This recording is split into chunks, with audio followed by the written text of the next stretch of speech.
नमस्कार दोस्तों, कैसे हो आप लोग। आरसीबी और दिल्ली के बीच में ये होने वाला है मुकाबला बेंगलोर के ग्राउंड पर। ज़्यादा टाइम नहीं लूँगा, कट टू कट बात करूँगा क्योंकि मैच बहुत जल्दी है। समय मतलब 3:30 बजे का समय है, तो मैं इस वीडियो में ज़्यादा वक्त नहीं लूँगा। फटाफट हम चीज़ों पर एनालाइज करते हैं, ठीक है। बाकी की सारी चीज़ें जो है डिटेल में आपको कैप्टन वाइस कैप्टन के चॉइसेस यहाँ तो बताऊंगा ही, प्लस वेबसाइट पर भी मिलेगा और टीम भी आपको वहाँ पे दे दिया जाएगा। जितने भी मैच के एनालिसिस है, टॉस प्रेडिक्शन से लेके मैच विनर के कौन कौन से पॉसिबिलिटीज़ हो सकती है, किसके चांसेज हैं, ये सब कुछ आपको वेबसाइट पे मिल जाएगा www.grandleagueexpert.com। वेबसाइट का लिंक जो है वो डिस्क्रिप्शन बॉक्स में और पिन कमेंट में दिया हुआ है। आइए चलते हैं सीधा स्क्रीन पर, देखते हैं आज का रिकॉर्ड क्या कहता है। देखिए, मैच नंबर 26 है, 18 अप्रैल दोपहर 3:30 बजे से मैच है। एम चिन्ना स्वामी स्टेडियम बेंगलोर के ग्राउंड पर ये जो मुकाबला है होने वाला है। एक एक करके सारे सिनेरियो को समझेंगे। सबसे पहले देख लेते हैं बेंगलोर का जो पॉसिबल प्लेइंग 11 क्या हो सकता है। इधर से फिल साल्ट, विराट कोहली दोनों ओपन करेंगे, देवदत्त पडिक्कल, रजत पाटीदार, टीम डेविड, और उसके बाद जितेश शर्मा है, Kunal Pandya, Romario Shepherd, Josh Hazlewood, Bhuvneshwar Kumar, Rasikh Salam. यहाँ पर टीम डेविड को जो है आपको सुयश शर्मा इम्पैक्ट में चेंज होते हुए दिखाई दे सकते हैं। अब अगर हम बात करें यहाँ से पावर प्ले और डेथ में, तो पावर प्ले के अंदर भुवनेश्वर कुमार पहला और तीसरा ओवर, जोश हेजलवुड दूसरा और पांचवा, और रसिक सलाम जो है वो चौथा और छठा ओवर करते हुए आपको दिखाई देने वाला है। सुयश शर्मा 16 डेथ में, रसिक सलाम 17, भुवनेश्वर कुमार 18 से 20 और हेजलवुड 19, यानी कि भुवनेश्वर कुमार और हेजलवुड दोनों जगह दिखने वाले हैं, पावर प्ले और डेथ में भी। अब हम लोग देख लेते हैं कि दिल्ली के साइड से पॉसिबल प्लेइंग 11 क्या दिखाई दे रहा है। तो देखो, केएल राहुल और प्रथम निशंका दोनों ओपन करेंगे, समीर रिजवी 3 नंबर पे है, अक्षर पटेल है, डेविड मिलर है, ट्रिस्टन स्टब्स है, आशुतोष शर्मा और मुकेश कुमार दोनों इंपैक्ट प्लेयर में चेंज होंगे, एक दूसरे को करेंगे, आकिब नवी, कुलदीप यादव, लुंगी एंगेडी और टी नटराजन, ये आपको दिखाई देने वाले हैं, ठीक है। अब अगर हम बात करें यहाँ से पावर प्ले और डेथ की, तो पावर प्ले के अंदर जो है आपको आकिब नबी पहला और तीसरा, मुकेश कुमार दूसरा और चौथा, अक्षर पटेल पांचवा, लुंगी एंगेडी छठा ओवर करते हुए दिखाई देने वाला है। मुकेश कुमार 16 से 19, लुंगी एंगेडी 17 से 19, टी नटराजन जो है 18 से 20 के ओवर में आपको दिखने वाला है। अब हम लोग बात कर लेते हैं, आइए, बेंगलोर का ग्राउंड ओवरऑल अगर देखा जाए तो चेजिंग का ग्राउंड होता है, ठीक है। 3 मैच ऐसा हुआ है जो यहाँ पर चेज नहीं हुआ, एक एक करके समझते हैं, ठीक है। यहाँ पर अगर हम स्कोर की बात करें तो 212, 205, 213, 201, 250 स्कोर यहाँ पर बने हुए हैं, मतलब कि स्कोरिंग पैटर्न यहाँ पर दिखाई दे रहा है। लास्ट का जो मैच है वो यहाँ पर एलएसजी ने 146 रन बनाया था, ऑल आउट होकर गई थी, और एक बार आरसीबी की टीम यहाँ पर 95 रन पर लगभग ऑल आउट हुई है, 9 विकेट गिरा है। मतलब कि एक ट्रैक ऐसा भी है जहाँ पर विकेट्स जो है वो थोड़ा सा मतलब कि लो फ्रेंडली विकेट, लो बैटिंग फ्रेंडली विकेट जो है वो माना जा सकता है। एवरेज में बात करूं तो 180 से लेकर 205 के आसपास में रन बनने की उम्मीद है। पावर प्ले के अंदर 55 से 60 रन, कम से कम 1 से 2 विकेट गिरेंगे। ये सारी चीज़ें मैं मैच एनालिसिस, कल के मैच का भी मैंने जो बताया था, मेरा जो एनालिसिस था कल का कि 160 से लेकर 180 के बीच में रन बन सकता है, और एक्यूरेट कल 180 रन बने थे। चूंकि केकेआर जो हमारी टीम गड़बड़ इसलिए हुई चूंकि केकेआर ने बैटिंग ऑर्डर में चेंज करते ही करते हैं। अब बैटिंग ऑर्डर में जहां चेंज हो रहा है ना, वो टीम कौन कौन सी है, तो पहले नंबर पे आती है केकेआर, दूसरे नंबर पे है एलएसजी। ये जो 2 टीमें हैं ना भाई साहब, मतलब तहस नहस कर रखी हैं हमारी टीम की।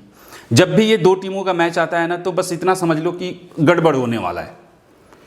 हैदराबाद बिल्कुल टॉप टू टॉप चलती है, मतलब उनके ठीक है, आरसीबी के भी ठीक है, इनफैक्ट सीएसके का भी ठीक है, ठीक है। मतलब कुछ मुंबई का भी गड़बड़ होता है, मुंबई वालों में भी मतलब वो लोग भी गड़बड़ कर रहे हैं, और जो ये गड़बड़ कर रहे हैं वो सारे के सारे मैचेस हार रहे हैं। मतलब या तो उनके मैनेजमेंट की दिक्कत है, क्या दिक्कत है पता नहीं, खैर हम इस पे बाद में बात कर लेंगे, यहाँ पर टाइम वोट नहीं करेंगे।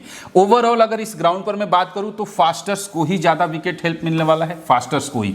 लेकिन आपको 2-3 चीज़ें एक और बता रहा हूँ, ज़्यादातर लोग फास्टर्स के साथ जाएंगे, ज़्यादातर लोग हाई कैपेसिटी वाले बैट्समैन के साथ जाएंगे। आपको ध्यान रखना होगा, अगर फास्टर्स और बहुत अच्छे रन बनेंगे तो स्पिनर्स गेम में बनेंगे, और कम से कम 6 से 7 विकेट स्पिनर लेकर जा सकते हैं। मैच को अल्ट्रा उल्टा, यानी कि थोड़ा सा उल्टा करके हमें सोचना पड़ेगा, ठीक है। तो अगर अच्छे रैंक चाहिए तो फिर उसके लिए हमें थोड़ा सा अलग तरीके से हम सोच के चलेंगे, ठीक है। अभी आगे आपको सारी चीज़ें बताऊंगा। फिलहाल इस ग्राउंड पर फास्टर्स को ज़्यादा विकेट मिलता है, चेजिंग की संभावना यहाँ पर दिखती है। लेकिन एक और चीज़ है चेजिंग की संभावना अगर दिखती है तो नाइट के मैचेस ज़्यादा होते हैं। तो यहाँ पर आज के जो मैच है वो टीम टॉस जीतकर बैटिंग करने का फैसला ले सकती है और मेरे हिसाब से टॉस आरसीबी को जीतना चाहिए और वो बैटिंग करने का फैसला करेगी। ठीक है, फिलहाल जो मेरा एनालिसिस कहता है वो यही है। अब हम लोग देख लेते हैं कि अगर ड्यू है नहीं, रात का मैच है नहीं, तो टीम बैटिंग फर्स्ट करेगी। उस केस में चेजिंग और नॉट चेजिंग की बात करें तो यहाँ पर डिफेंड हो सकता है, यानी कि सेकेंड इनिंग में बैटिंग करने वाली टीम जो है वो मैच लूज कर सकती है। क्लियर है। अब इसके बाद देख लेते हैं कि स्कोरिंग पैटर्न यहां पर क्या बन रहा है। देखो फर्स्ट इनिंग की बैटिंग ऑर्डर की अगर हम बात करें तो यहां पर ज्यादातर मैचेज ऐसे हुए हैं जहां पर टॉप का एक खिलाड़ी जो है वो ठीक ठाक परफॉर्मेंस करके गया है, कम से कम एक खिलाड़ी। अब यहां से पी साल्ट और विराट कोहली में अगर सबसे पहले अगर जाना चाहोगे तो विराट कोहली के साथ, और अगर यहां से जाना चाहोगे तो प्रथम निशंका और केएल राहुल में केएल राहुल के साथ। एक बात और बता देता हूं, KL Rahul high risk high reward वाले खिलाड़ी है। आउट होगा तो 10-15 रन के अंदर, नहीं तो बहुत अच्छी पारी खेल के जा सकता है।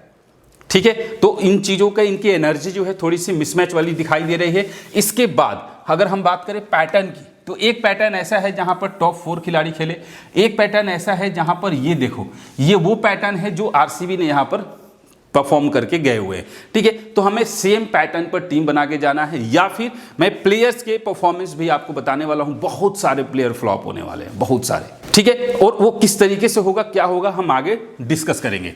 ठीक है, बात कर लेते हैं सेकेंड इनिंग की। सेकेंड इनिंग में क्या हो रहा है, सेकेंड इनिंग में भी टीम की अगर हम बात करें तो देखो यहां पर टॉप 3 चले, फिर यहां पर अब देखो यहां पर टॉप 3 फ्लॉप हुए, फिर यहां पर एक खिलाड़ी चला, 2 फ्लॉप, फिर 2 फ्लॉप, एक खिलाड़ी चला, फिर एक खिलाड़ी चला, फिर एक खिलाड़ी चला, यहां पर टॉप 3 फ्लॉप। सेकेंड इनिंग में कम से कम 3 ऐसे मैच है जहां पर टॉप 3 खिलाड़ी कंटिन्यूअसली फ्लॉप होकर गए हुए। ठीक है, मतलब जल्दी आउट होकर जा रहे हैं। तो उस केस में आपको 4 और 5 नंबर के जो खिलाड़ी हैं इन पर नजर रखनी होगी। या तो 4 नंबर का या फिर 5 नंबर का जो खिलाड़ी होगा बहुत ही अच्छा परफॉर्मेंस करके जा सकता है, और टॉप 3 में से कम एक खिलाड़ी अच्छा परफॉर्मेंस करके जाएगा। और वो कौन कौन होगा, कैसे होगा, अब हम लोग आगे बात करेंगे। यही पैटर्न है जो आज का दिख रहा है।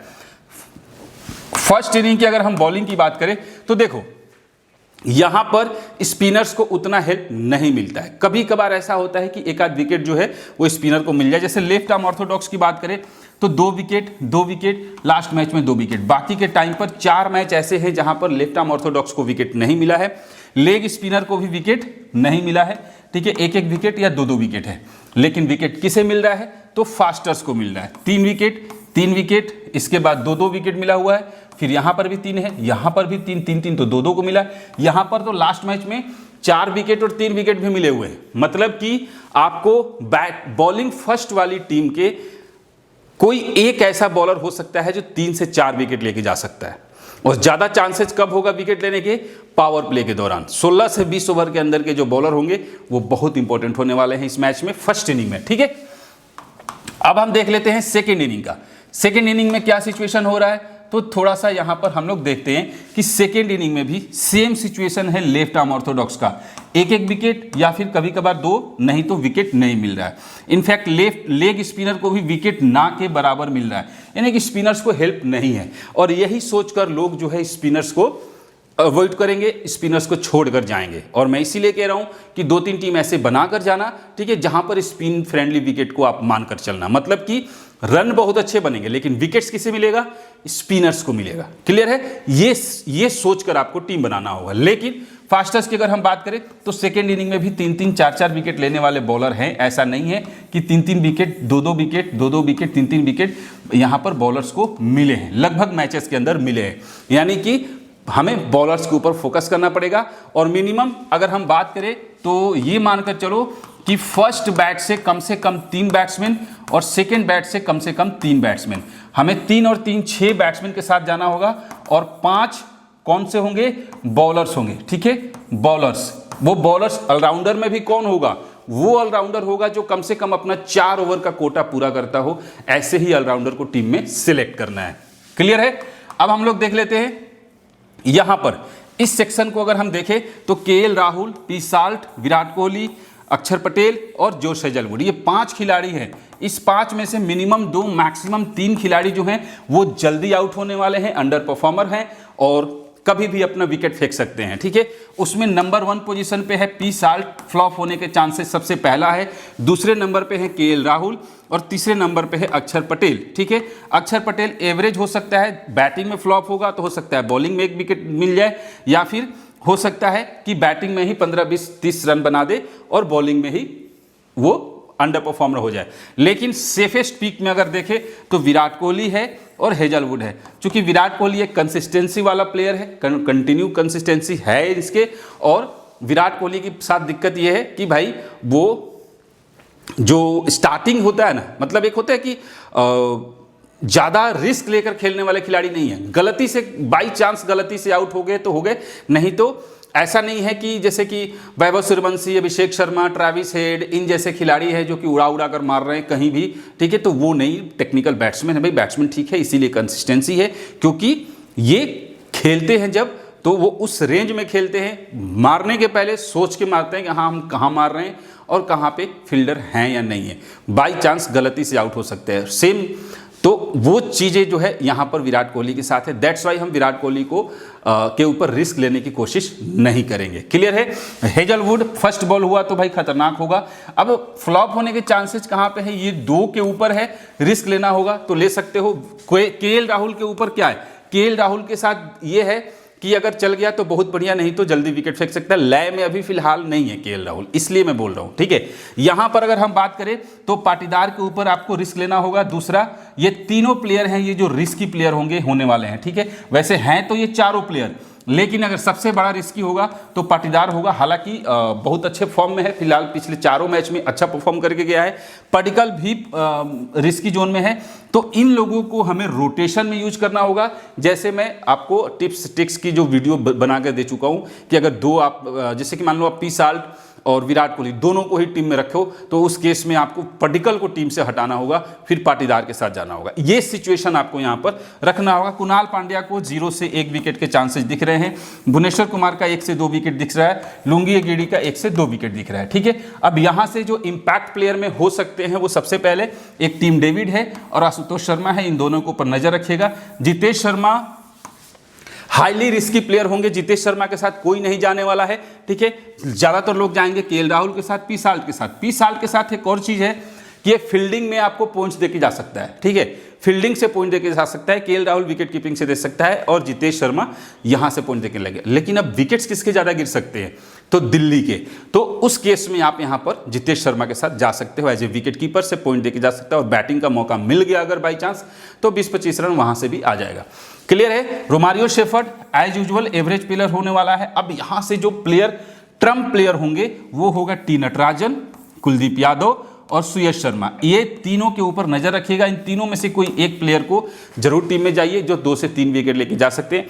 जैसे टी नटराजन डेथ में ज्यादा खतरनाक हो सकता है, तो डेथ में हो सकता है 2 से 3 विकेट मिल जाए, तो 2 विकेट के रेशियो में मानकर चल रहा हूं। सुयश शर्मा सेकेंड इनिंग में इंपैक्ट हो सकता है। अगर आरसीबी सेकेंड इनिंग में बॉलिंग कर रही है तो सुयश शर्मा इंपॉर्टेंट हो सकता है। और रसिक सलाम को आप लेके जाइए, चूंकि ये डेथ में आ रहा है, 16 से 20 के ऊपर बीच में आपको दिखाई दे सकता है वापस से, ठीक है।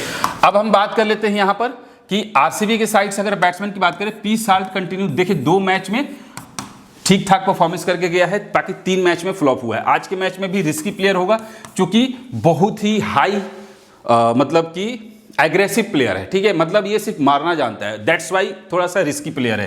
कंसिस्टेंसी वाले प्लेयर में विराट कोहली दिखाई दे रहे हैं। देवदत्त पडिक्कल ठीक ठाक परफॉर्मेंस आ सकता है। अब देवदत्त पडिक्कल और रजत पाटीदार, इन दोनों में से किसी एक का ही परफॉर्मेंस आने वाला है। जितेश शर्मा एज ए की प्लेयर के रूप में आप यूज कर सकते हो। टीम डेविड ठीक ठाक परफॉर्मेंस देंगे, डेथ ओवर में फिनिशिंग के तौर पे अच्छे हो सकते हैं। रोमारियो शेफर्ड बॉल तो ज़्यादा नहीं मिल रहा है, बट ठीक देखते हैं बैटिंग फर्स्ट आता है कि सेकंड आता है। बैटिंग सेकंड आएगा तो नहीं, फर्स्ट बैट में शायद हम ट्राई कर लेंगे। यहां पर देखिए भुवनेश्वर कुमार को लास्ट मैच में 3 विकेट मिला था, फिर इससे पहले 3 विकेट, 2 मैच में विकेट नहीं मिला। आज के मैच में 0 से 2 के बीच में मानकर चलो। और रोमारियो शेफर्ड अगर बॉल करता है तो 1 से 2 विकेट मिल सकता है। सुयश शर्मा इंपॉर्टेंट होगा, 1 से 2 विकेट का रेशियो होगा, ठीक है। इसके बाद यहां से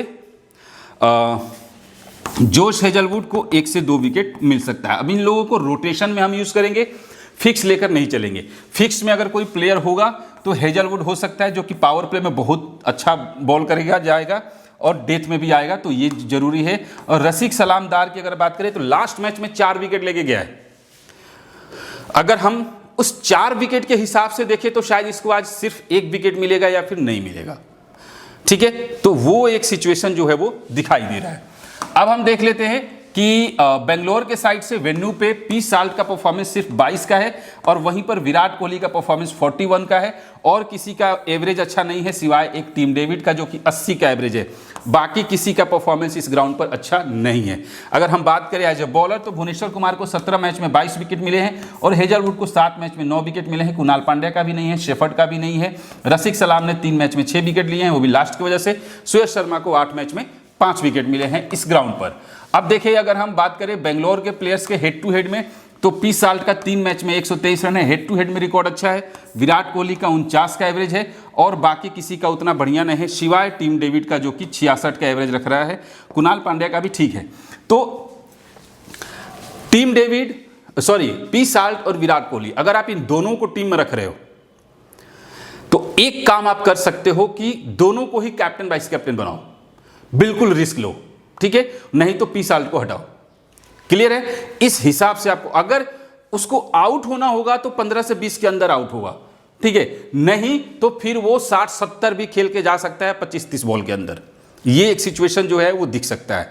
और अगर 60 रन तक बनाकर चला गया तो एज ए वाइस कैप्टन के बेस्ट दावेदार में से एक वो हो सकता है।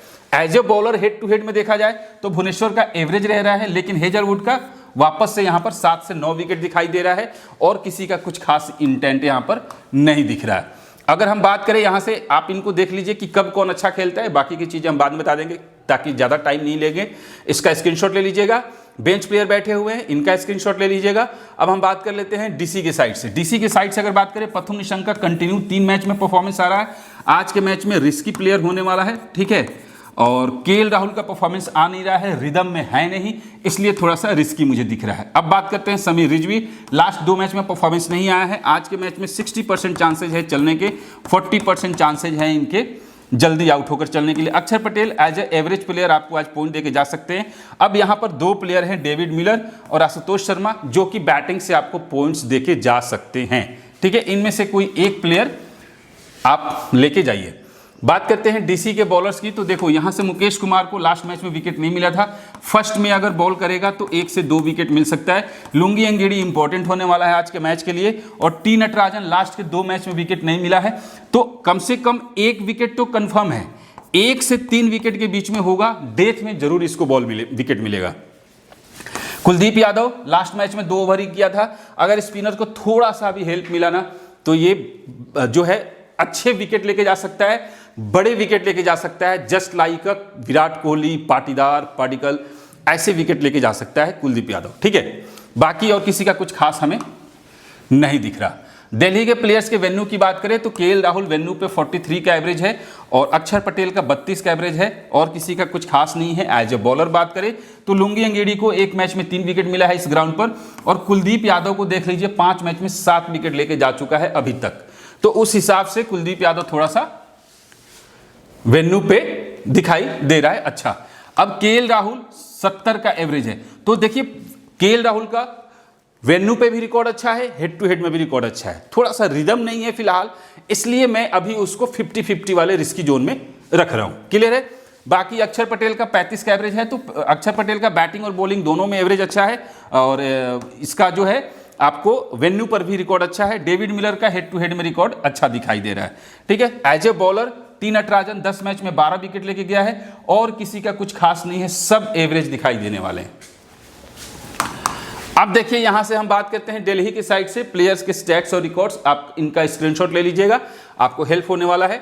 और फिर इसका भी स्क्रीनशॉट ले लीजिएगा, आपको हेल्प होने वाला है। मैं वीडियो थोड़ी सी छोटी हो जाए इसलिए जल्दी इसको निकाल रहा हूं। अक्षर पटेल, भुवनेश्वर कुमार ने 10 इनिंग में 2 बार और सुयश शर्मा ने 1 इनिंग में 1 बार आउट किया है। लोकेश राहुल को भुवनेश्वर कुमार ने 11 इनिंग में 2 बार आउट किया है। देवदत्त पडिक्कल को मुकेश कुमार ने 1 इनिंग में 1 बार, फिल साल्ट को अक्षर पटेल ने 3 इनिंग्स में 2 बार और लुंगी एंगेडी ने 4 इनिंग में 2 बार आउट किया है। जितेश शर्मा को अक्षर पटेल ने 3 इनिंग्स में 2 बार, कुलदीप यादव ने 4 इनिंग में 2 बार आउट किया है, अक्षर पटेल ने टिम डेविड को 7 इनिंग में 2 बार आउट किया है। अब देखिए अगर फैंटेसी पॉइंट्स के हिसाब से देखें तो पॉइंट्स जो है वो केएल राहुल का बहुत ज्यादा दिखाई दे रहा है, ठीक है, 45 से 75 रन के आसपास में है, 70 से 110 का पॉइंट दिखाई दे रहा है। समीर रिजवी का 30 से 60 रन है, 50 से 90 के आसपास का पॉइंट दिखाई दे रहा है। अक्षर पटेल का एवरेज दिखाई दे रहा है, कुलदीप यादव का 2 से 3 विकेट दिखाई दे रहा है। इसलिए मैं बोला स्पिनर को हेल्प नहीं है, इसीलिए बोला कि अगर कुलदीप यादव खेलता है खिलाड़ी तो मतलब कि रिस्की वाले अगर आप टीम बना रहे हो तो फिर कुलदीप यादव के साथ जाइए। Mukesh Kumar first bat ball करेगा तो इंपॉर्टेंट हो सकता है। प्रथुम निशंका 20 से 50 रन दिखाई दे रहा है, टी स्टब्स का 25 से 55 है, आशुतोष शर्मा का 20 से 45 है, विपराज निगम का 15 से 35 है, और इसके बाद नीतीश राणा खेलेगा नहीं। डेविड मिलर 15 से 35 है, आकिब नबीदार एवरेज खिलाड़ी होगा, टी नटराजन 0 से 1 विकेट दिखाई दे रहा है, लुंगी अंगेड़ी का 0 से 1 विकेट दिखाई दे रहा है। मैं इसलिए बोल रहा हूं कि देखो कल के मैच में भी यही हुआ था, अजिंक्य रहाणे आ गया ओपनिंग करने और वो 3 नंबर पे आता तो शायद अच्छा खेल सकता था और मुझे उस पर भरोसा था, उसे टीम में रखा, ठीक है। अब ये खिलाड़ी पॉइंट्स नहीं दे रहे हैं, अब इन्हीं में से कोई एक निकल सकता है, मतलब ऐसे कई बार हमें देखने को मिला हुआ है, ठीक है। बाकी ये फाइनल कंक्लूजन जो है वो मैं आपको टेलीग्राम पर भी और वेबसाइट पर भी भेजूंगा, वेबसाइट से जुड़ जाइएगा, ठीक है। अब देखिए विराट कोहली की अगर हम बात करें तो 90 से 140 पॉइंट दिखाई दे रहा है, रजत पाटीदार का 60 से 100 दिखाई दे रहा है, पडिक्कल का 50 से 90, 30 से 60 रन, श्रेयस शर्मा का 2 से 3 विकेट दिखाई दे रहा है, कुलदीप यादव और श्रेयस शर्मा दोनों का बहुत ज़्यादा तगड़ा रिकॉर्ड दिखाई दे रहा है। फिल साल्ट का ज़्यादा नहीं है, 25 से 50 रन है, रोमारियो शेफर्ड का 1 से 2 विकेट जा सकता है, 50 से 85 पॉइंट, और भुवनेश्वर कुमार का 1 से 2 विकेट, जोश हेजलवुड 1 से 2 विकेट, जितेश शर्मा 10 से 30 रन है, और कुणाल पांड्या 15 से 25 रन है। टीम डेविड की बात करें 5 से 25 रन है, और रसिक सलाम का 0 से 1 विकेट है। रसिक सलाम का विकेट नहीं दिखाई दे रहा है आज के मैच में, ठीक है, तो ये हो सकता है आज के मैच में रिस्की वाला प्लेयर हो। अब आइए बात कर लेते हैं, यहाँ पर मैंने क्या किया है कि दोनों ही प्लेयर्स को हटा दिया। देखिए ये दोनों ही, ये जो टीम आप देख रहे हो हाईली रिस्की टीम है। अब यहां पर आप कर सकते हो कि जितेश शर्मा के बदले फिल साल्ट के साथ जा सकते हो या फिर केएल राहुल के साथ जा सकते हो, आपका एक कॉल होगा आप किसके साथ जा सकते हो, ठीक है। यहां पर हमने विराट कोहली को रखा, रजत पाटीदार को रखा और टीम डेविड को रखा, ठीक है। प्रथुम निशंका है, समीर रिजवी है, समीर रिजवी को मैंने इस टीम में रिप्लेस कर दिया है आशुतोष शर्मा के साथ। आप चाहो तो डेविड मिलर के यहाँ पर डेविड मिलर भी लेके आ सकते हो। यहाँ पर अक्षर पटेल है, Josh Hazlewood, Kuldeep Yadav, T Natarajan और आर सलाम, ठीक है। आर सलाम के बदले आप यहाँ पे भुवनेश्वर कुमार के साथ भी जा सकते हो, या फिर आर सलाम के बदले आप चाहो तो रोमारियो शेफर्ड के साथ जा सकते हो। क्लियर है। नेक्स्ट टीम में यहाँ पर विराट कोहली को भी रखा है, पाटीदार को भी रखा है, टीम डेविड को भी रखा है। अब यहाँ पर आप एक काम कर सकते हो, पाटीदार के जगह पर देवदत्त पडिक्कल के साथ जा सकते हो, ठीक है। यहाँ पर निशंका है, निशंका के बदले आप यहाँ पर केएल राहुल के साथ जा सकते हो, और अक्षर पटेल को हमने सेम रखा है, यहाँ पर बाकी सारा सेम रखा है। यहाँ पर हमने श्रेयस शर्मा को कैप्टन और कुलदीप यादव को वाइस कैप्टन। अनएक्सपेक्टेड अगर मैच हुआ, अनएक्सपेक्टेड मैच हुआ, क्योंकि सारे लोग जो है वो विराट कोहली, पाटीदार, ठीक है, और केएल राहुल, फिल साल्ट, इनके साथ कैप्टन वाइस कैप्टन जाने वाले हैं। बट कैप्टन वाइस कैप्टन बिल्कुल डिफरेंट निकल सकता है, वो अक्षर पटेल भी हो सकता है, ठीक है। अक्षर पटेल, मैं आपको चॉइसेस बता रहा हूं, अक्षर पटेल सीवीसी में, अगर टी नटराजन सीवीसी में हो सकता है, कुलदीप यादव सीवीसी में हो सकता है, ठीक है, और फिर यहां से आपके विराट कोहली तो है ही है। तो रिस्की अगर पिक में है तो ये 3-4 प्लेयर हैं जो कि आपको एज ए वाइस कैप्टन के रूप में दिखाई देने वाले हैं। फिलहाल का ये रिकॉर्ड था, बाकी की चीज़ें टेलीग्राम पर भेजूंगा, टेलीग्राम से जुड़ जाइएगा, ठीक है। टेलीग्राम पर सारे लेटेस्ट अपडेट में देने वाला हूं, पिन कमेंट में लिंक दिया हुआ है। मिलते हैं फिर नेक्स्ट वीडियो में, तब तक के लिए जय हिंद।